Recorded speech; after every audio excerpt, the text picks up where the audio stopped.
আসসালামু আলাইকুম, সবাই কেমন আছেন?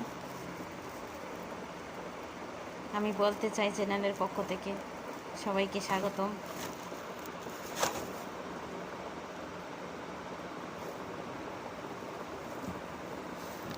আলহামদুলিল্লাহ আমি ভালো আছি।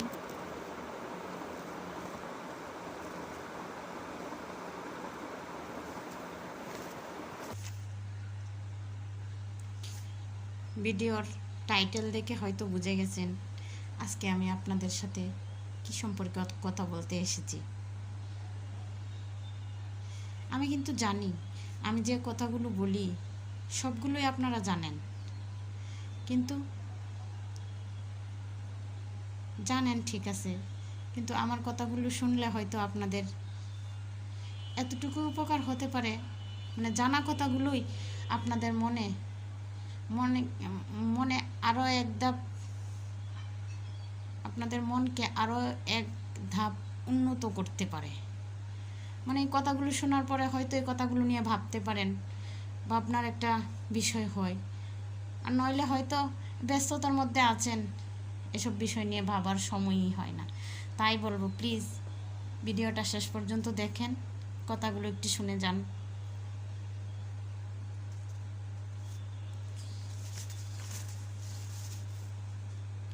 আমি আজকে বলেছি আমরা অনেকেই আছি মধ্যবিত্ত পরিবারের বউ, আমাদেরকে সংসার চালিয়েও কিছু টাকা জমানোর দরকার হয় ভবিষ্যতের জন্য। কিন্তু কিভাবে এই অল্প আয়ের মধ্যে আমরা টাকা জমাবো সেটার কোনো ব্যবস্থা করতে পারি না বা কৌশল খুঁজে পাই না। সেটা নিয়ে আমি কিছু কথা বলবো।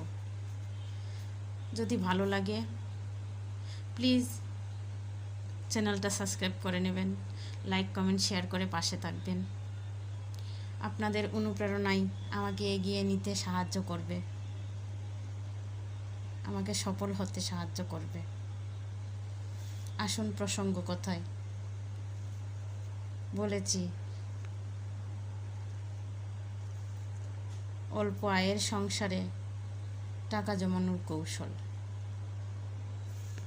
প্রথমেই বলবো 1 নাম্বার পয়েন্ট, আপনার এই অল্প আয়ের সংসারে প্রথমেই খরচের একটা হিসাব করবেন। প্রথমেই আপনার সংসারের মোট খরচের একটা হিসাব করবেন। দ্বিতীয় স্টেপে আপনি সাপ্তাহিক রান্নার একটা রুটিন করবেন। মানে সপ্তাহে আপনি কখন কী বারে কী রান্না করবেন তার একটা রুটিন করবেন। দেখবেন এতে আপনার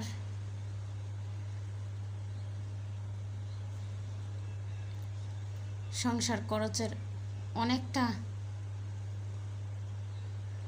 কি বলবো, আপনি যদি একটা রুটিন করেন কোনো কিছুর, তাহলে আপনি সেই রুটিন মাফিক কাজ করলে আপনার এলোমেলো লাগবে না কিছু। তখন আপনার একটা সীমিত আয়ের মধ্যেও আপনি সংসারটা ভালো করে চালিয়ে নিতে পারবেন। তারপর আপনার মাছ মাংস সঠিক পরিমাণে ভাগ করুন, যে আমি এই মাছটা এতদিন নিব, এই মাংসটা এতদিন নিব, ঠিক ভাগ করে রাখবেন। চতুর্থ নম্বরে আপনি সাধ্যের মধ্যে খরচ করবেন। আপনার সাধ্য, যতটুকু আপনার সাধ্য আছে তার মধ্যে খরচ করার চেষ্টা করবেন। আপনি সাধ্যের বাইরে কোনো কিছু করার চেষ্টা করবেন না।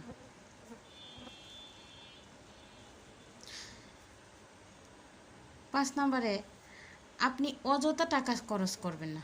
যেমন আমার এখন আজকের এই মাসে আমি সব খরচপাতি বাদ দিয়ে আমার হাতে কিছু টাকা আছে মনে করছি, কিন্তু আমি হঠাৎ করে আমার সামনে পড়লো, রাস্তা দিয়ে যাচ্ছি ভ্যান গাড়িওয়ালার মধ্যে একটা সুন্দর ফুলদানি বা একটা কিছু সামনে দেখলাম, আমার খুব ভালো লাগলো, এটা নিয়ে নিই।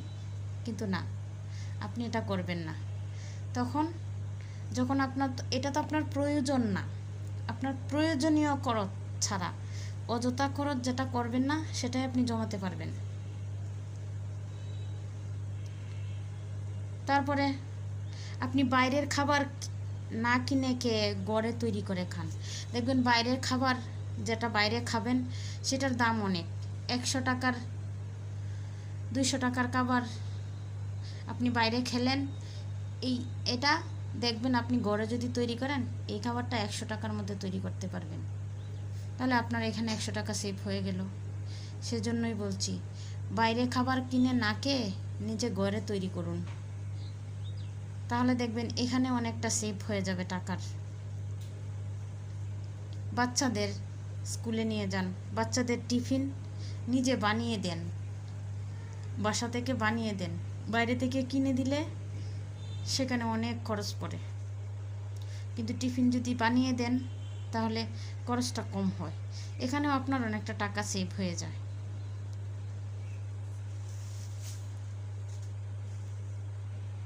আমরা আর একটা জিনিস পারি, নিজের জামা কাপড় নিজেই সেলাই করতে শিখুন। দেখবেন জামা কাপড় সেলাই করতে যে টাকাটা লাগতো সেটাও আপনার সেভ হয়ে যাবে।